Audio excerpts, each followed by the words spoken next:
এরে আমার পর্দার অন্তরালের মা, আমার বাবা, আমার এলাকাবাসী, আজকে আমরা বড় হয় ওই মায়ের অবদান ভুলে যাই, ওই বাবার কষ্ট ভুলে যাই। আহারে এত কষ্ট সন্তান বাবাকে দেয়, মারে পর্যন্ত কষ্ট দেয় পর্যন্ত। একটা ঘটনা আমার এই মুহূর্তে মনে পড়ে গেল। আমার ভাড়া ওই যে গাজীপুরের কালিয়াকোর এলাকার একটা ঘটনা। কিছু যুবক আছে বিবাহ করিয়া স্ত্রীকে ভালোবাসা সুন্নত দরকার আছে, তবে এত বেশি ভালোবাসা যাবে না, ভালোবাসা মা পাওয়া যাবে না, তাহলে কিন্তু তালাক হয়ে যাবে।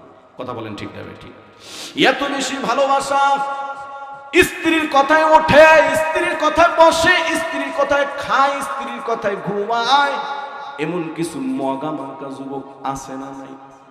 এই খাওয়া দাওয়া নিষেধ করি না, কিন্তু স্ত্রীর কথায় মাকে গালি দিও না, স্ত্রীর কথায় সংসারের মধ্যে প্যাঁচ বাজাও না, নিজে একটা ফিকির করিয়া দুনিয়াতে চলিও। সত্য না মিথ্যা জোরে বলেন?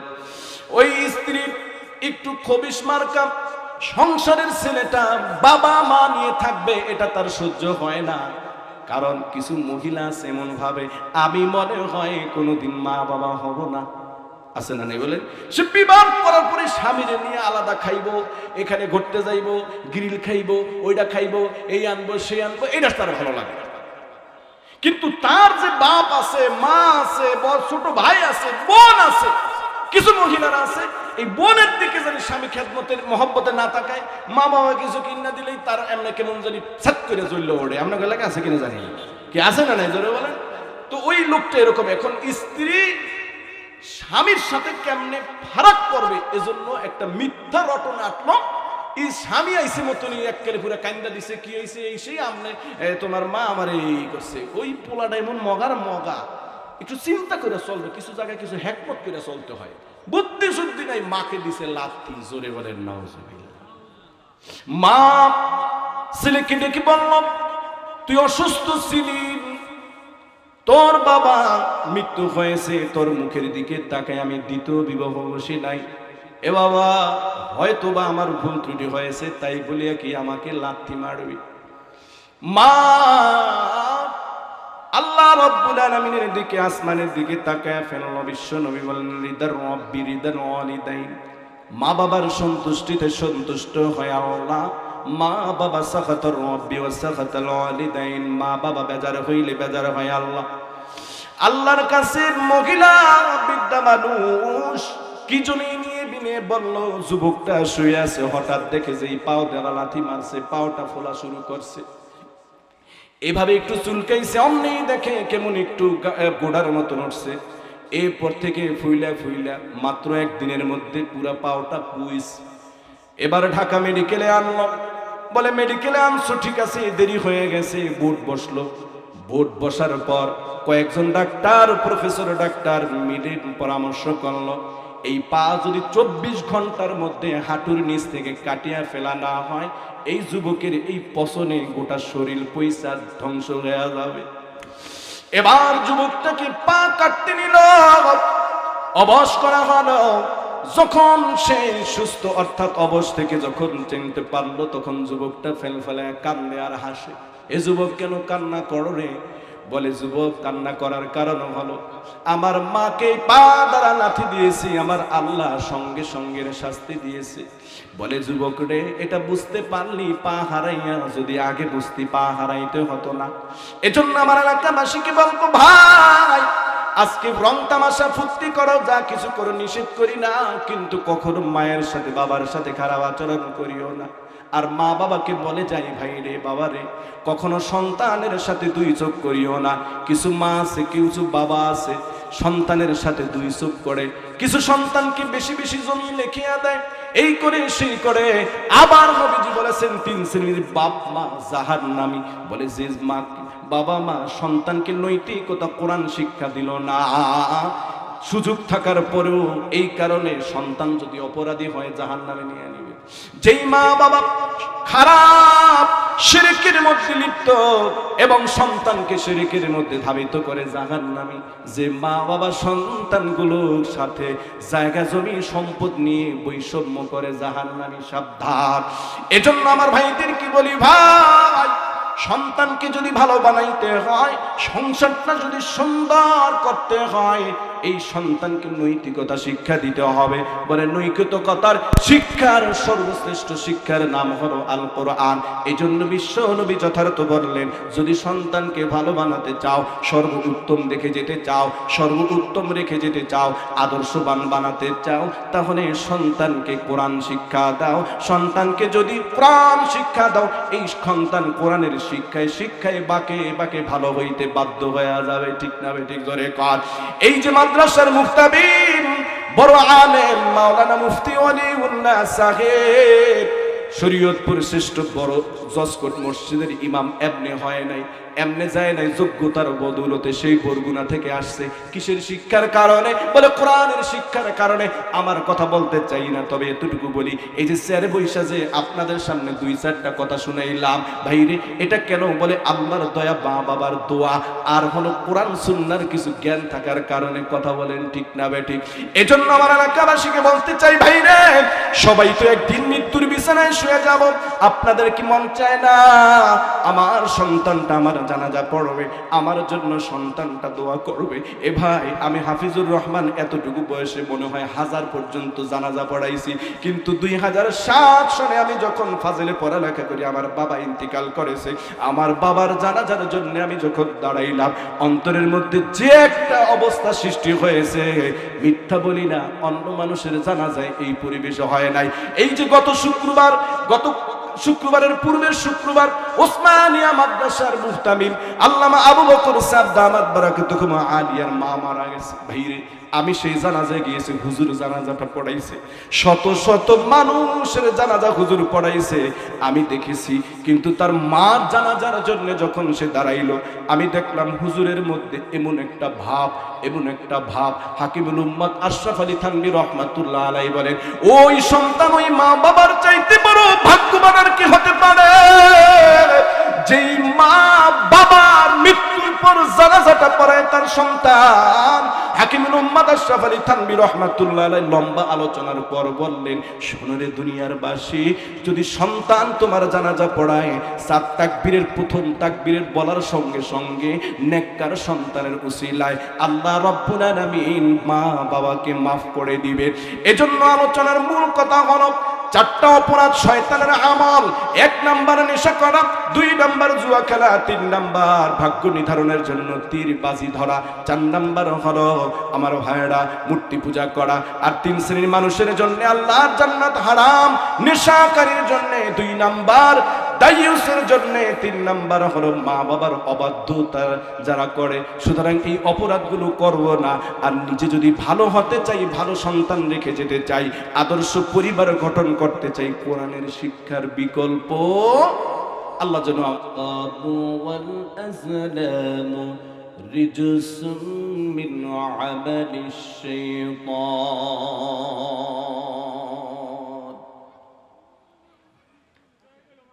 আল্লাহ তাআলা বলেন, হে ঈমানদারগণ, নিশ্চয় মদ পান করা, জুয়া খেলা, ভাগ্য নির্ধারণের জন্য তীর নিক্ষেপ করা, মূর্তি পূজা করা, এগুলো হলো শয়তানের আমল, শয়তানের কাজ। ফাজতানিবুহু লাআল্লাকুম তুফলিহুন। যদি তোমরা জীবনে সফলতা অর্জন করতে চাও, তাহলে হে ঈমানদারগণ এই কাজগুলো থেকে বিরত থাকো। আল্লাহ তাআলা বলেন, ইন্নামা ইউরিদুশ শাইতানু আন ইউকিআ বাইনাকুমুল আদাওয়াতা ওয়াল বাগদা ফিল খামর ওয়াল মাইসির ওয়া ইয়াসুদ্দাকুম আন যিকরিল্লাহ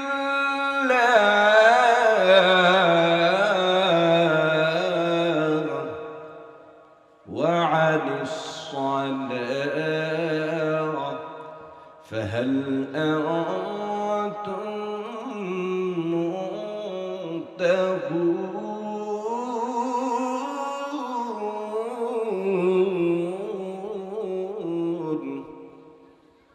আল্লাহ তাআলা ডেকে বলেন, নিশ্চয়ই শয়তান তোমাদেরকে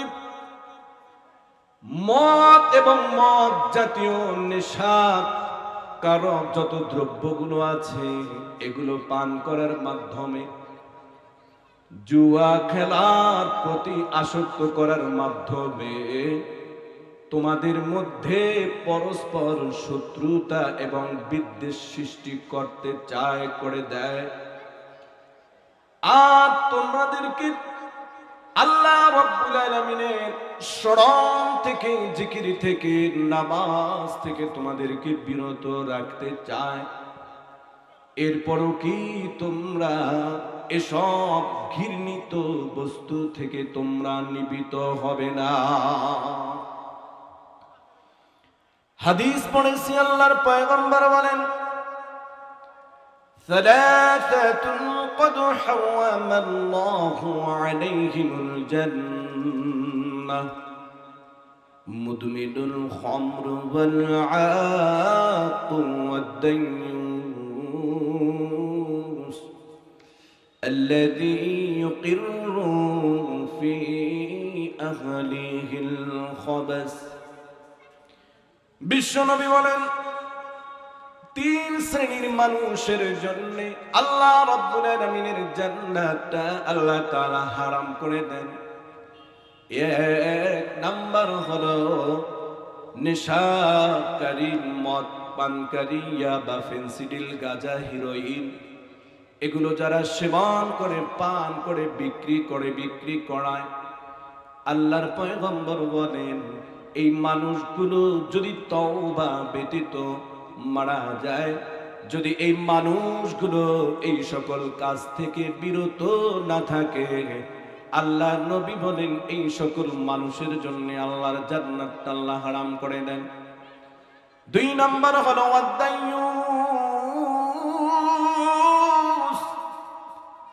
দাইয়ুসদের জন্য আল্লাহর জান্নাতটা হারাম। তিন নাম্বার হলো আল্লাহর নবী বলেন ওই সকল সন্তানদের জন্য আল্লাহ তাআলার জান্নাতটা আল্লাহ তাআলা হারাম করে দেন, যারা তার মা বাবার সাথে খারাপ আচরণ করে, মা বাবাকে কষ্ট দেয়। আমার সম্মানিত এলাকাবাসী, হাদিসের আলোকে কথাগুলো শুরু করতে চাই। আল্লাহর নবী বললেন তিন শ্রেণীর মানুষের জন্য আল্লাহর জান্নাতটা আল্লাহ হারাম করে দিয়েছেন। এক নাম্বার হলো মুদমিনুল খামর, যারা মদ পান করে। এখানে শুধু মদ পান মূল উদ্দেশ্য নয়, মদ নেশা জাতীয় যত দ্রব্য আছে, যত পণ্য আছে, মুহাদ্দিসিনে কেরাম এই কথার দ্বারা এগুলোর প্রতি ইঙ্গিত করেছেন। যেমন মদ, হিরোইন, ফেন্সিডিল, গাঁজা, ইয়াবা, এগুলো কেমন যেন শয়তানের দ্রব্য, খাওয়ার জিনিস, শয়তানের খাওয়ার জিনিস। আফসোস আর দুঃখের বিষয় হলো আমাদের সমাজের মধ্যে এক শ্রেণীর মানুষ এগুলো নিয়ে কেবল যেন দিন রাত 24 ঘন্টা পড়ে থাকে। সূরা মায়েদার 90 নম্বর আয়াতে আল্লাহ রাব্বুল আলামিন শয়তানের 4টি কাজকে উল্লেখ করেছেন। এর মধ্যে অন্যতম শয়তানের আমল, শয়তানের কাজ হলো নেশা করা, মদ পান করা। এলাকার যুবক ভাইয়েরা, সম্মানিত শিক্ষিত সমাজ, আমার পর্দার অন্তরালের মা বোনেরা, আজকে সমাজের মধ্যে এই নেশা এত বেশি পরিমাণের বৃদ্ধি পেয়েছে। আজকের পত্রিকার রিপোর্ট, ফেসবুকে কেমন আপনার ভাইরাল হয়েছে একটি বিষয়, সেটা হলো সন্তান বাবা নাই, বাবার সরকারি চাকরির টাকা মা উত্তোলন করে সংসার পরিচালনা করে একমাত্র সন্তান। একমাত্র সন্তান মাকে বুঠি নিয়ে দাঁড়িয়ে কোবাতে গিয়েছে। আজকের পত্রিকার রিপোর্ট। কি অপরাধ মার, অপরাধ সন্তান নেশার মধ্যে ডুবে গিয়েছে, নেশার মধ্যে সয়দান হয়েছে। মাকে বলেছে আমাকে টাকা দাও, কি করো? মা তো জেনে ফেলেছে এই টাকা দিয়ে সন্তান নেশা করবেন। যখনই মা টাকা দিতে অস্বীকার করলো, অন্যের দা নিয়ে মাকে খুব মারল। বলেন নাউজুবিল্লাহ।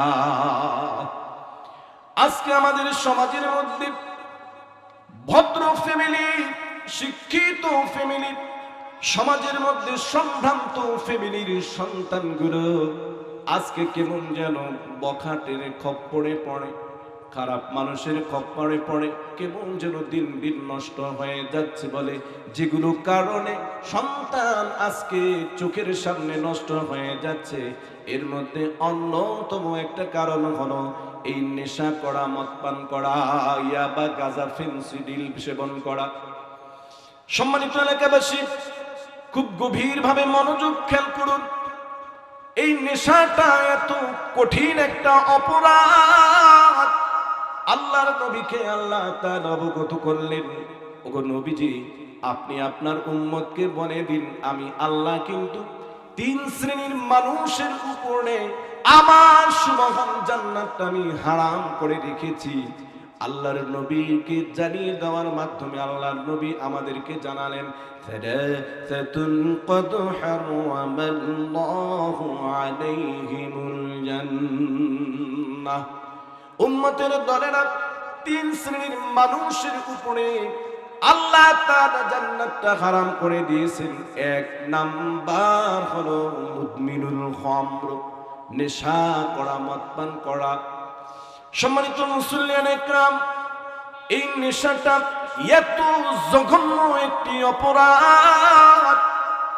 বিখ্যাত লেখক আল্লামা হাফিজ শামসুদ্দিন রাহমাতুল্লাহ আলাইহি তার কিতাবুল কাবায়েরের মধ্যে ঘটনা কোট করেছেন। কিতাবুল কাবায়ের এটা অনেকগুলো ভাষায় অনুবাদিত হয়েছে। বাংলাদেশে ইসলামী ফাউন্ডেশনও এটা আরবিতে লেখা এই বইটা অনুবাদ করেছেন। বইয়ের মধ্যে একটি চমৎকার ঘটনা ব্যক্ত করেছেন। কিতাবুল কাবায়ের হলো কবিরা গুনার তালিকা এখানে কোট করা হয়েছে। এর মধ্যে অন্যতম একটি কবিরা গুনাহ হলো এই নেশা করা।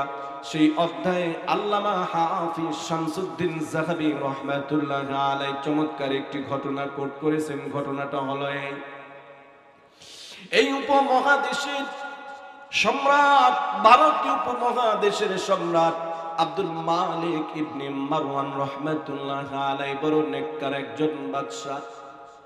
একদিন সকালবেলা একজন যুবক আব্দুল মালিক ইবনে মারওয়ান রাহমাতুল্লাহ আলাইহির কাছে গিয়ে কান্না শুরু করে দিল। আব্দুল মালিক ইবনে মারওয়ান রাহমাতুল্লাহ আলাইহি যুবকের দিকে তাকানোর পরে দেখতেছে যুবকটা কেমন যেন রাত জাগা যুবক, চোখের মধ্যে ঘুম ঘুম ভাব, কেমন যেন তার চেহারার মধ্যে আতঙ্ক, ভয়ের ছাপ। আব্দুল মালিক ইবনে মারওয়ান রাহমাতুল্লাহ আলাইহি যুবককে বললেন, যুবক কেন এত আতঙ্কিত হয়ে এখানে উপনীত হয়েছে বলো। আব্দুল মালিক ইবনে মারওয়ান রাহমাতুল্লাহ আলাইহি যুবকটা কান্না জড়িত কণ্ঠে ডেকে বলল, ওহে খলিফাতুল মুসলিমিন, আমি আপনার কাছে আসছি। আমি একটি ঘটনা আপনার কাছে ব্যক্ত করার জন্য আসছি। বলে কি ঘটনা বলো? বলে আব্দুল্লাহ ইবনে মারওয়ান গো, আমি একজন কাফন চোরা যুবক।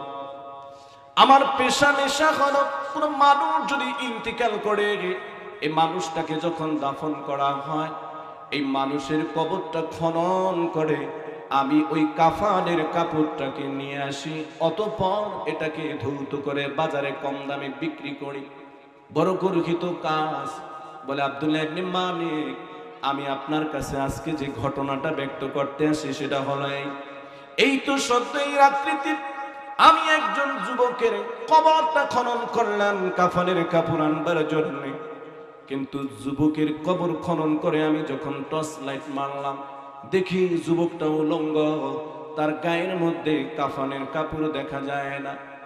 আমি এরপরে খুব ভালোভাবে কাফনের কাপড় খোঁজার জন্য যখন লাইট মারলাম, আমি লক্ষ্য করলাম যুবকের মুখের মধ্যে কাফনের কাপড়টা দুমড়ায়া মুসরায়া ঢুকায়া রাখা হয়েছে।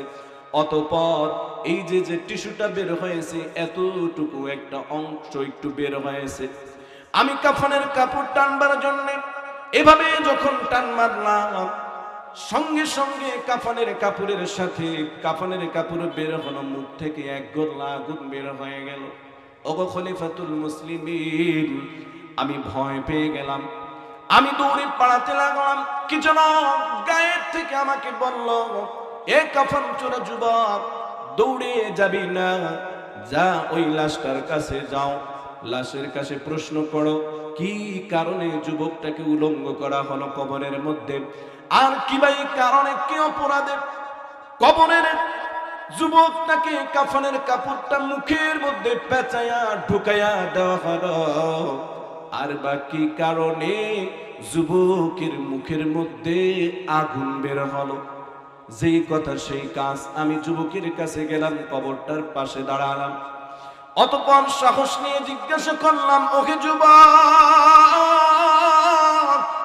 বলো বলো কি কারণে তোমার মুখের মধ্যে কাফনের কাপড়টাকে দুমড়ায়া মুসরায়া ঢুকাইয়া এরপরে আগুন ঢুকাইয়া আটকায়া দেওয়া হয়েছে? আল্লাহর কুদরতের কারিশমানে এলাকাবাসী খুব গভীরভাবে লক্ষ্য করেন। যুবক ভাইয়ারা, আজকে সমাজের মধ্যে যারা নেশার সাথে জড়িত আছো, ইয়াবার সাথে যারা জড়িত আছেন, মদের সাথে যারা জড়িত আছেন, গভীরভাবে কথাটা খেয়াল করে শোনেন। এবার ওই মৃত যুবকটাকে আল্লাহ রাব্বুল আলামিন কেমন যেন তার কণ্ঠে আওয়াজ ফিরিয়ে দিলেন। আব্দুল মালিক মারওয়ান রাহমাতুল্লাহ আলাইহির কাছে কাফন চোরা যুবকটা বলতেছে, হুজুর গো, আমি ওই মৃত যুবকটাকে যখন প্রশ্ন করলাম, যুবকটা কাঁপতেছে, খুব বেশি পরিমাণের কাপা কাপা কণ্ঠে, কাদো কাদো কণ্ঠে আমাকে বলল, এরে কাফন চোরা যুবক, শোনো শোনো, আমিও তো সমাজের মধ্যে একজন সম্ভ্রান্ত শিক্ষিত ভালো মানুষের সন্তান ছিলাম, কিন্তু আমি কিছু বখাটে খারাপ মানুষের সাথে সঙ্গী বন্ধুত্ব করার কারণে তারা নেশাখোর ছিল, নেশার মধ্যে তারা জড়িয়ে গিয়েছিল। আমি এই নেশার মধ্যে জড়িয়ে যাওয়ার কারণে আমার কাছে কিছুই ভালো লাগতো না। ভালো লাগতো শুধু নেশা করা, আমার কাছে ভালো লাগতো শুধু নেশা ভালো লাগতো। এইভাবে নেশা করতে করতে একদিন খুব বেশি পরিমাণের নেশা করে ফেললাম। আবার শরীরের উপরে নেশাটা বিরূপ প্রতিক্রিয়া প্রভাব ফেললো, আমার মৃত্যু হয়ে গেল। আমাকে নেশার দ্রব্যাদি সামনে নিয়ে আমি মৃত্যুবরণ করেছি। মুখের মধ্যে মৃত্যুর সময় আমার মুখের মধ্যে মদ ছিল, নেশার দ্রব্য ছিল। আমাকে মানুষ দাফন করেছে আর কেমন যেন গালি দিয়েছে। এলাকার মানুষগুলো আমার বাবাকে, আমার মাকে, আমার ভাইদেরকে গালমন্দ করেছে আর বলে, কেমন সন্তান জন্ম দিয়েছে বাবা, মা সন্তানটা কেন এত খারাপ। আমাদের সমাজের মধ্যেও আজকে যাদের সন্তানগুলো নেশা করে বিভিন্ন অপরাধের মধ্যে জড়িত হয়ে যায়, হয়তোবা তার বাবার কোনো দোষ নাই, তার মার কোনো দোষ নাই, কিন্তু এই কুলাঙ্গার সন্তানের কারণে এই বাবা মার মাথাটা কেমন যেন সন্তানের কারণে মাথাটা নিচু হয়ে যায়। আওয়াজ দিয়ে বলেন কথা ঠিক কিনা? আব্দুল মালিক ইবনে মারওয়ান রাহমাতুল্লাহ আলাইহির কাছে কাফন চোরা যুবকটা বলল, অতঃপর মৃত যুবকটা বলল, আমি এই নেশা অবস্থায় যখন আমার মৃত্যু হলো, কবরে দুইজন ফেরেশতা আমাকে কবরে রাখার পর দুইজন ফেরেশতা আসলো। দুইজন ফেরেশতা আসার পর কিসের আমার কাছে জিজ্ঞাসা করবে, মা রব্বুকা ওয়া মা দীনুকা ওয়া মান নাবিয়্যুকা, প্রশ্ন না করে তারা উল্টা প্রশ্ন করলো, কিরে কবরের মধ্যে এত কেমন দুর্গন্ধ পাওয়া যায়? আমাকে কেমন যেন খুব বেশি পরিমাণের হুমকি ছেড়ে লাথি মারল। আমি সঙ্গে সঙ্গে জেগে উঠলাম, বসে পড়লাম। আমি কাঁপতেছি, দুইজন বিভৎস চেহারার ফেরেশতা চলে আসছে। কিরে যুবক, কি এমন অপরাধ করে দুনিয়া থেকে এসছো? তোর মুখ থেকে কেন এত দুর্গন্ধ পাচ্ছে? আমার ভাইয়ের, আমার বন্ধুরা, অতঃপর যুবক দিকে বলে, ভয়ে সে সত্য কথা বলে দিল, আমি এই মুখ দ্বারা অশ্লীল বিভিন্ন খারাপ কথা বলতাম, এ এক অপরাধ। আরেক অপরাধ হলো আমি এই মুখ দ্বারা বেশিরভাগ সময় নেশা পান করতাম। বলুন নাউজুবিল্লাহ। এবার ওই মৃত্যু যুবকটা কাফন চোরা যুবককে বলে, কাফন চোরা যুবক আব্দুল মালিক ইবনে মারওয়ানকে বলে। অতঃপর মৃত্যু যুবকটা বলল, আমার প্রতি ক্ষিপ্ত হয়ে দুইজন ফেরেশতা আমাকে আচ্ছা মতন লাথি মারলো। একটি পর্যায়ে এক টুকরা জাহান্নামের আগুন আনি আমার মুখের মধ্যে দিয়ে দেওয়া হলো। আরেকজন ফেরেশতা আমার গায়ে থেকে 3টা কাফনের কাপড় টান দিয়ে ছিনিয়ে নিল। অতঃপর আমার মুখের মধ্যে আগুনটা যেন আমাকে বেশি শাস্তি দেয়, এজন্য মুখের মধ্যে কাফনের কাপড় ঢুকাইয়া চাপা দিয়া রাখলো। বলুন নাউজুবিল্লাহ। আব্দুল মালিক ইবনে মারওয়ান রাহমাতুল্লাহ আলাইহি বললেন, এ কাফন চোরা যুবক, আমার কাছে এই ঘটনাটা বলার উদ্দেশ্যটা কি? বলে, উদ্দেশ্যটা হলো ওই মৃত নেশাখোর যুবকটা বলে দিয়েছে, আমি যেন জামানার বাদশা আব্দুল মালিক ইবনে মারওয়ানকে এই ঘটনাটা বলি। অতঃপর তিনি যেন এলাকার সমস্ত এলাকাবাসী দেশের মধ্যে এই প্রচারটা করে দেয়, যারা মদ পান করে, নেশা করে, ইয়াবা খায়, অর্থাৎ খারাপ এই জিনিসগুলো খায়, এই সকল মানুষগুলোকে যেন সতর্ক করে দেয়। কারণ এই অবস্থায় যদি কোনো মৃত্যু হয়ে যায়, আল্লাহর নবীর ঘোষণা অনুযায়ী তার শাস্তি অপরাধ অপধারিত, তার জন্য আল্লাহর জান্নাতটা হারাম।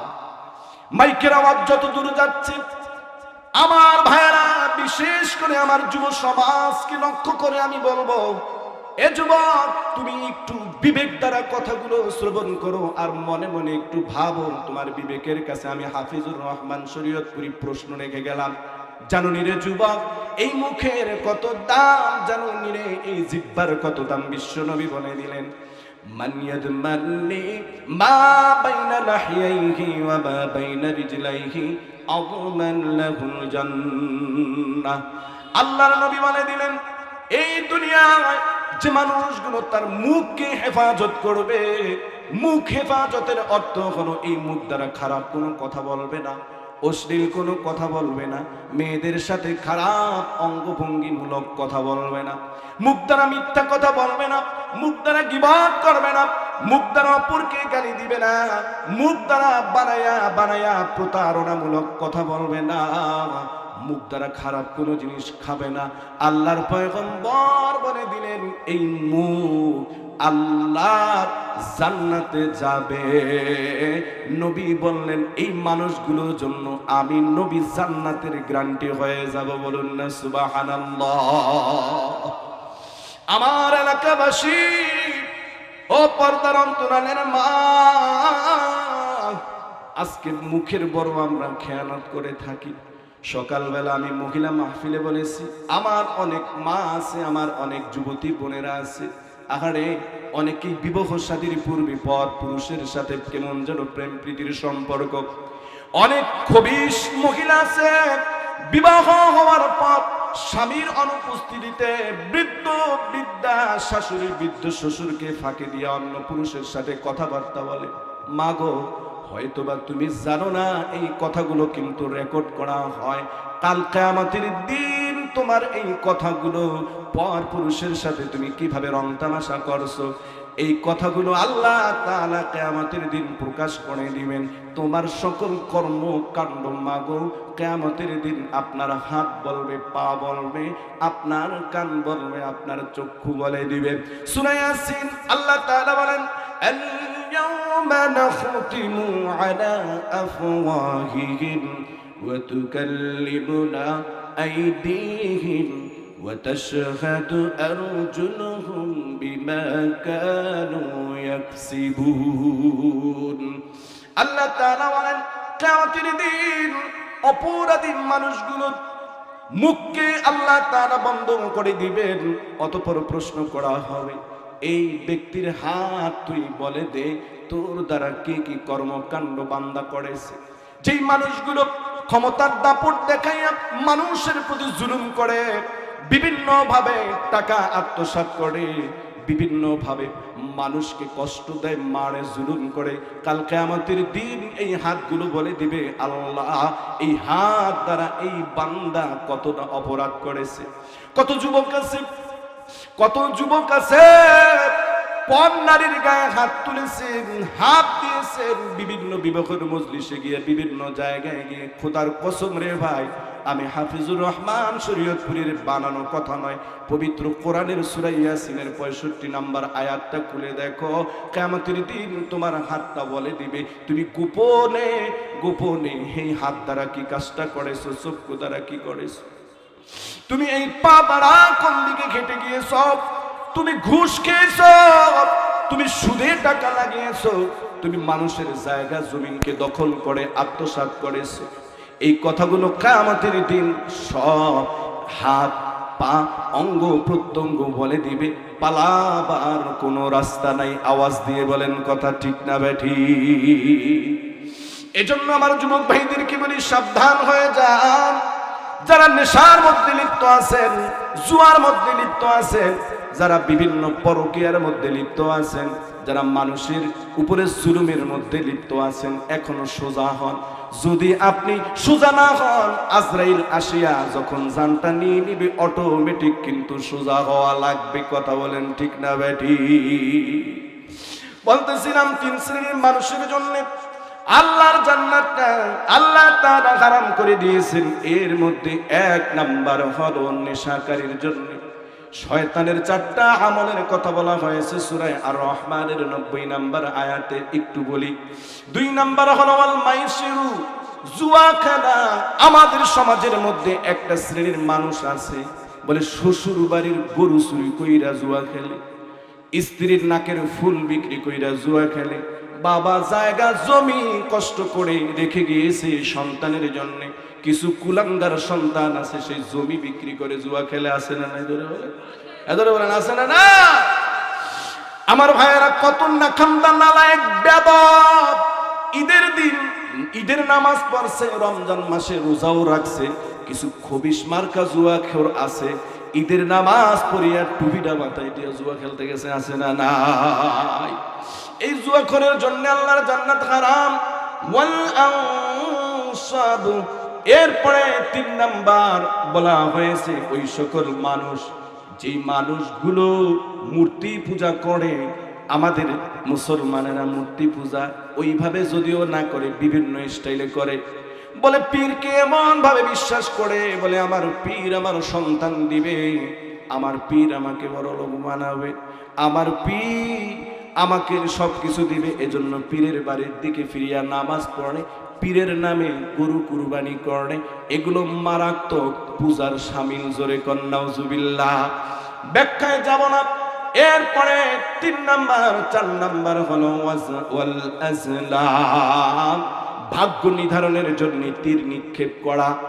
বলতে পারেন এটা বুঝলাম না, তাহলে বুঝি বলি। আমাদের সমাজের মধ্যে দেখবেন এই যে শরীয়তপুর স্টেডিয়ামে খেলা হয়, ঢাকা খেলা হয়, IPL খেলা হয়, BPL খেলা হয়, হোক না খেলা, শরীর স্বাস্থ্যের জন্য এটা প্রয়োজন, খেলুক, আমি নিষেধ করি না। কিন্তু নিষেধ যেটা করি, 1 ওভারে 4টা ছক্কা, 2টা ছক্কা, 1টা আউট, এগুলো নিয়ে আমাদের সমাজের মধ্যে 1 শ্রেণীর যুবক দেখবেন টাটকা বাজি ধরে, বলে এই ওভারে 2টা আউট, এই ম্যাচ জিতবে, এই ম্যাচ হারবে।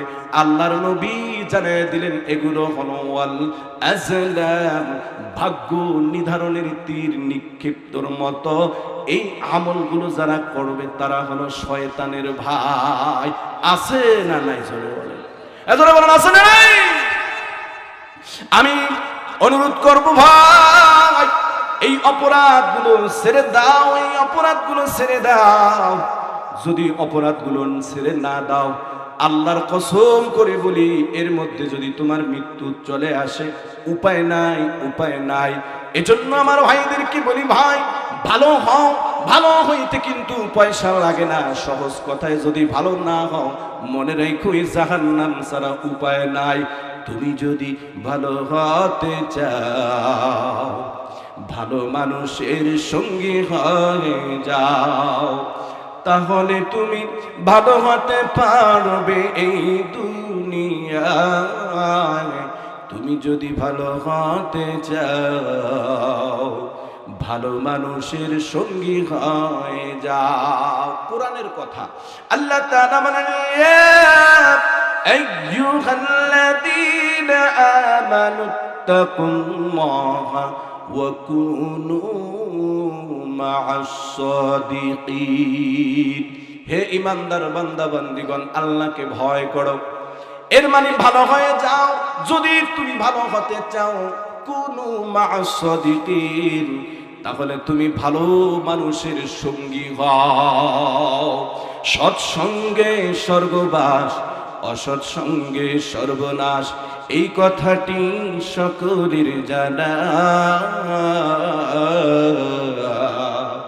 অনেকের নাই তাহা মানা। ভালো হতে চাইলে তুমি ভালো কিছু শিক্ষা নাও। তুমি যদি ভালো হতে চাও, ভালো মানুষের সঙ্গী হয়ে যাও। নেশাখোর হয়ে জন্ম নেয়নি কোনো শিশু, নেশাখোরদের সাথে চলে অনেকেই হয়েছে মানবরূপী পশু। ঠিক না বে ঠিক? জোরে কর। জীবন তোমার অনেক দামি, জীবন থাকতে বুঝে নাও। তুমি যদি ভালো হতে চাও, ভালো মানুষের সঙ্গী হয়ে যাও। মানুষের মধ্যে ভালো মানুষ তারা, কোরআন সুন্নাহ শিখে জীবন গড়ে যারা। ভালো কিছু করতে চাইলে ভালো কিছু শিক্ষা নাও। তুমি যদি ভালো হতে চাও, ভালো মানুষের সঙ্গী হয়ে যাও। আওয়াজ দিয়ে বলেন কথা ঠিক না ঠিক? ভালো মানুষ খারাপ মানুষের সাথে চললে খারাপ হয়ে যায়, আবার খারাপ মানুষ যদি ভালো মানুষের সাথে চলে তাহলে ভালো হয়ে যায়। এজন্য যুবক ভাইরে, আমার বাবাজিরা, এলাকাবাসী, ভালো হতে চাইলে ভালো মানুষের সাথে চলতে হবে। বলতেছিলাম 3 শ্রেণীর মানুষের জন্য আল্লাহর জান্নাতটা